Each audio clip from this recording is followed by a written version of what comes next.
Hello, uh, I'm Chae So nice to meet you. And I'd like to talk about Pakistan's leaders about coronavirus. Uh, Pakistan's leaders defied the coronavirus mosque restriction, then compromised. The outbreak of COVID-19 has left governments scrambling for resources and forcing them to take measures to contain its course. The Pakistan government has also taken such steps, including institutioning partial lockdown, canceling international flights, and closing schools. Although the measures are controversial, it is the government's decision to restrict access to Moscow that has attracted outside attention and intense debate. The state's decision to limit Moscow gatherings to no more than 5 people provoked strong reactions from the several leading ulama religious leaders and scholars in Pakistan. They were initially defiant, but later negotiated with the government.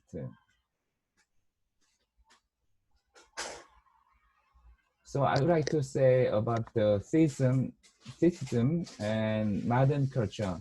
While the economic and political factors explain the intensity of the reaction, one element that has been ignored the broader ideological conflict between traditional theistic thought and modern culture. Uh, Commenting on the fate of traditional theism in the Victorian Britain, philosopher Alexander McIntyre noted that secular culture, which was becoming less beholden to theism's hegemony, created a series of crises for theism. For McIntyre, theism relied on a pre-scientific logic and rational that its performance conveyed in religious or transcendental language. By contrast, those who identify with the secular culture makes a claim in language that is scientifically explainable. Therefore, the vocabulary used by one group is often absent in the worldview of the other. Their ways of arguing are often irreconcilable. In other words, Sikhism is challenged from the perspective of the emergent secular culture that claims to prize reason and devalues dogma and pre-scientific based reasoning. Confronted with such a crisis, theism had to respond. One response was to refuse to reformulate theism in the image of modern thought. This was achieved through secularizing itself from modern culture by renouncing and denouncing contemporary secular culture as a false culture. Although theism is seldom overtly challenged in Pakistan, the English-speaking intelligence has been critical of the ulama's reaction to COVID-19. On the other hand, a prominent Pakistan clergyman, Munibi Rashman, went so far as to say that criticism of the ulama was actually a negation of religion, prayer, and attempt to empty the mosques.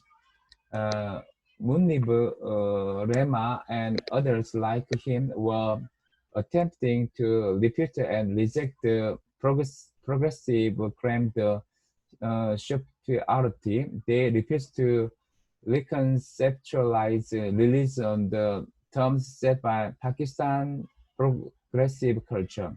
In my view, the fragmentation of culture in the postmodern era means that the progressives and theses have carved of subcultures for themselves, where cross currents than intellectual exchanges are later. More often than not, segments from these subcultures talk at cross purpose, each guarding its own narrative. It is for this reason that the ulema are often trying to convince their own target audience, for instance, by exhorting followers to attend the Friday prayer in even greater numbers. The ulema's authority is derived from religion. They have a sizable influence in Pakistan. The conflict between religious and non-religious authority means that, at least for traditional thesis, ulema are in the right. Thus, Pakistan's Muslims are quick to justify why the ulema are right because they view Islam as already under attack from more secular-minded Muslims, while some argue that several Muslim states have closed the mosque, including Saudi Arabia's close of the two holy mosques. Both the ulema and their followers argue that banks and supermarkets are also open, so why not mosque? In reality, this was a way to counter the charge that their demand to open mosques was unreasonable. More importantly, criticism of ulema or self-reflection rarely germinates within the subculture of Islamist thought. The ulema and Islamist political actors are considered the versions of yet to be realized Islamic society, and in Pakistan, this system is often viewed as under threat and perpetual war by force of unbelief. And any open criticism of the ulema from within the rank and file is seen as undermining the large project of further Islamizing the Pakistan state and society. Since traditional system can condemn Pakistan liberal thought as a false culture, it only really leads to convince or address members of its own audience. I've said the Pakistan religion language and the secular language. So I think that more communication between religious language and secular language. And thank you very much for listening to my work.